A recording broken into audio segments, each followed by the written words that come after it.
اقبال بھی اقبال سے آگاہ نہیں ہے، اقبال بھی اقبال سے آگاہ نہیں ہے، اس میں کوئی تمسخر نہیں واللہ نہیں ہے۔ یوم وفات ڈاکٹر سر علامہ محمد اقبال۔ ڈاکٹر سر علامہ محمد اقبال 9 نومبر 1877 کو سیالکوٹ میں پیدا ہوئے تھے۔ 1899 میں انہوں نے گورنمنٹ کالج لاہور سے فلسفے میں ایم اے کا امتحان پاس کیا اور پھر تدریس کے شعبے سے وابستہ ہوئے۔ 1905 میں وہ یورپ چلے گئے، جہاں انہوں نے کیمبرج یونیورسٹی سے بیرسٹری کا امتحان پاس کیا اور میونخ یونیورسٹی سے پی ایچ ڈی کی ڈگری حاصل کی۔ وطن واپسی کے بعد آپ وکالت کے پیشے سے کل وقتی طور پر وابستہ ہو گئے۔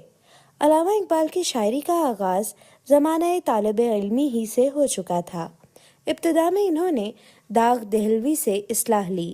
1910 کی دہائی میں آپ نے شکوہ، جواب شکوہ، شمع اور شاعر، خضر راہ جیسی یادگار نظمیں تحریر کیں۔ اسی زمانے میں آپ کی فارسی مثنویاں اسرار خودی اور موضب خودی شائع ہوئی۔ 1922 میں حکومت برطانیہ نے آپ کو سر کا خطاب عطا کیا۔ 1930 میں آپ نے الہ آباد کے مقام پر آل انڈیا مسلم لیگ کے صدر کی حیثیت سے جو خطبہ دیا، اس میں مسلمانوں کی ایک علیحدہ مملکت کا مطالبہ پیش کیا، جس کا نتیجہ بالآخر قیام پاکستان کی صورت میں برآمد ہوا۔ علامہ سر محمد اقبال کا انتقال 21 اپریل 1938 کو لاہور میں ہوا۔ آپ کو بادشاہی مسجد کی سیڑھیوں کے پاس سپرد خاک کیا گیا۔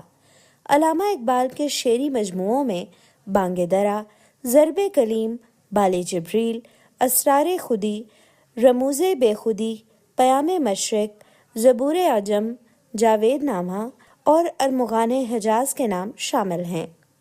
انہیں 20ویں صدی کا سب سے بڑا اردو شاعر تسلیم کیا جاتا ہے۔ اقبال نہ صرف ایک عظیم شاعر تھے بلکہ آپ مفکر اعظم تھے۔ آپ نے پاکستان کا خواب دیکھا اور آج ہم اس نعمت عظمیٰ کا جتنا شکر ادا کریں وہ کم ہے، اور انشاءاللہ آج کی بگڑتے ہوئے حالات بھی بہت جلد بدلیں گے، جیسا کہ اقبال نے فرمایا تھا، نہیں ہے نا امید اقبال اپنی کشت ویرا سے، ذرا نم ہو تو یہ مٹی بہت سرخیز ہے ساقی۔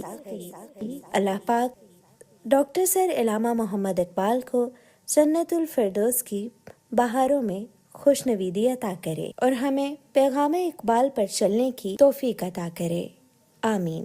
اگر آپ کو علامہ اقبال کے متعلق آج کے انتخاب پسند آیا ہو تو اس ویڈیو کو لائک اور شیئر ضرور کیجیے اور میرے چینل کو سبسکرائب کرنا نہ بھولیے۔